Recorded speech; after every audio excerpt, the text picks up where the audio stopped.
The night shift was always the worst. The silence was deafening, the darkness was oppressive.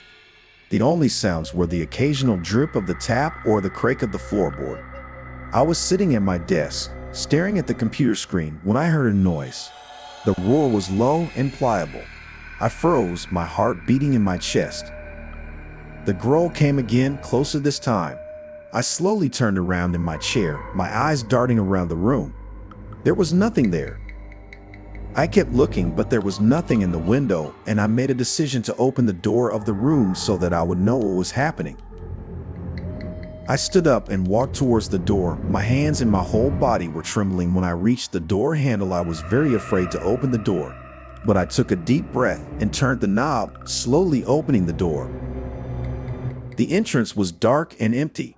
I walked out of the office, closed the door behind me, and kept looking for the source of the sound. I started walking down the hallway, my footsteps echoing in the silence. The growl came again, this time even closer to me, and I already went to the place of the sound. I stood in front of a long dark road, and my heart was in my throat.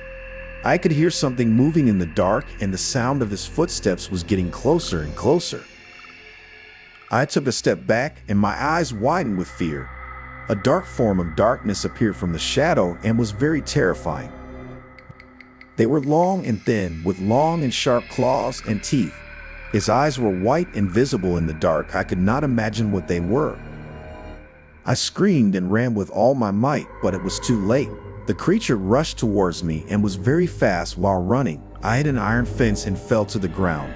And this creature attacked me and was so strong that I could not resist it, and its sharp claws were cutting my body. The creature is above me. Her teeth sank into my neck, and I felt severe pain. I tried to scream, but it was so strong that I could not resist it. At that moment, I felt that this creature would end my life. When I thought that all hope was over, I heard a voice. This was my coworker, and when he saw me lying down and the creature cutting my body, he screamed with a voice, said, "What's going on here?" The creature managed to attack him. John screamed and ran. The creature ran and saw him.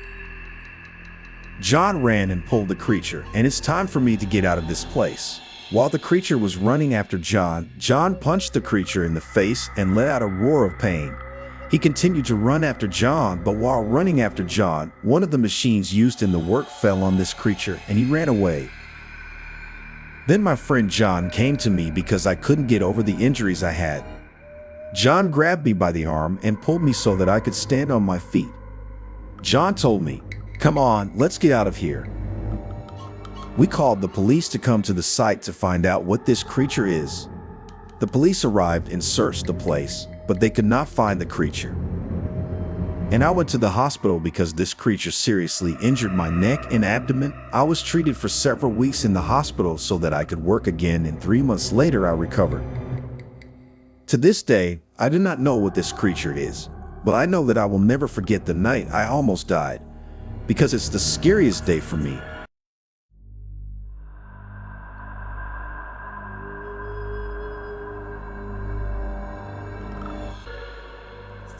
The old factory was dark and silent.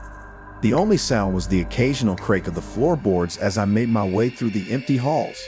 I was the only one here, working the night shift. However, he did not mind solitude. I preferred it that way. I've been working here for a few months, and I'm used to the eerie silence of the place. But tonight, I felt something different.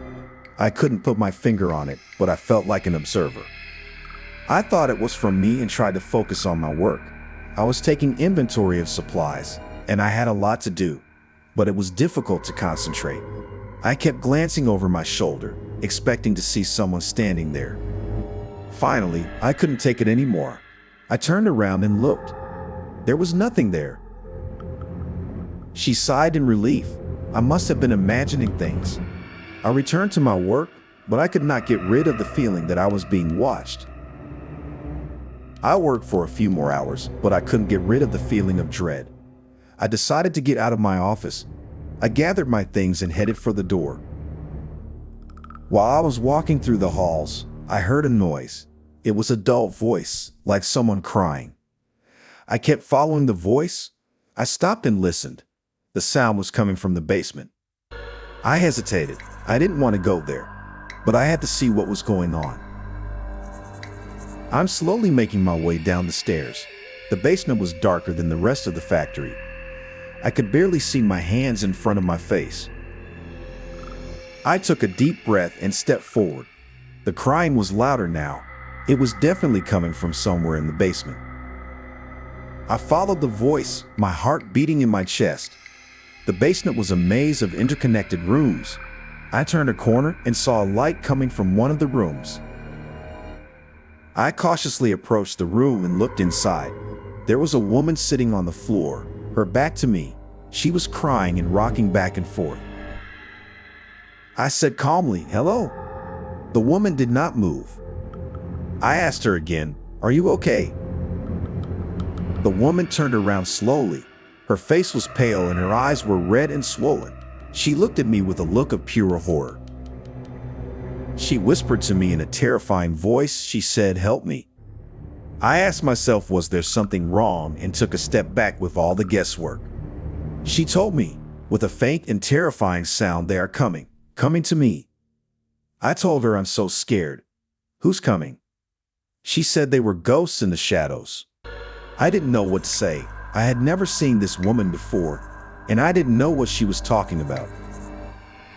"I have to go," she said to me. "They are coming."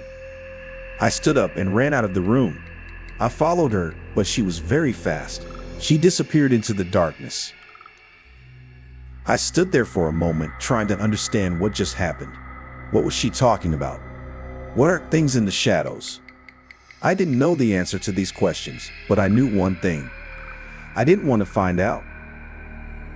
He turned and ran from the basement. I didn't stop running until I got out of the factory and got back to my car. I had to return home as soon as possible. I didn't know what happened downstairs, but I knew that I never wanted to go back there. I never saw the woman again, but I never forgot her face, and I never forgot the look of horror in her eyes. I still work the night shift at the factory, but I always take care to stay away from the basement.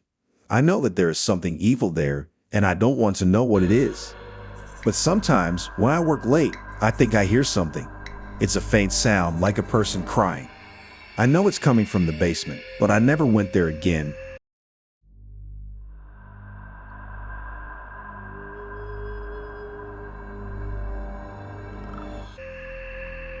I like peace and quiet at night, when the world seems to be asleep and I can concentrate on my work. But one night, my love of the night turned into a nightmare. I was working late on a novel, as I often did. I was so immersed in my work that I did not notice the passage of time. When I finally looked, it was well after midnight. I decided to call it a night and go home. When I was leaving the office, I heard a noise coming from downstairs. I froze, my heart beating in my chest. I didn't want to go down there, but I knew that I had to investigate.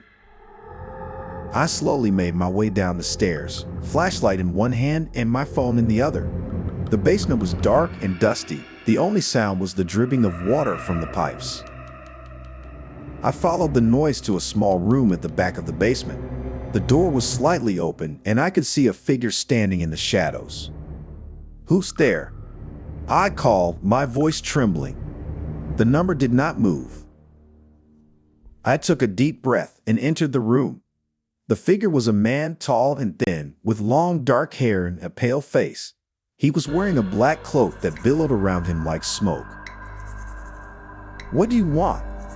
I asked, my voice barely above a whisper. The man did not speak. He stared at me with his cold, dead eyes. I slowly retreated, my heart beating in my chest. He turned and ran, but the guy was faster. He grabbed me before I could reach the stairs and pulled me back into the room. He threw me to the ground and stood over me, his face twisted in anger. "You shouldn't have come down here," he said. I tried to scream, but there was no sound. The man raised his hand and I closed my eyes, waiting for the blow. But instead of hitting me, he reached down and touched my forehead. I gasped as a wave of pain washed over me. I felt that my mind was on fire. "What are you doing?" And I cried. "I'm giving you a gift," the man said.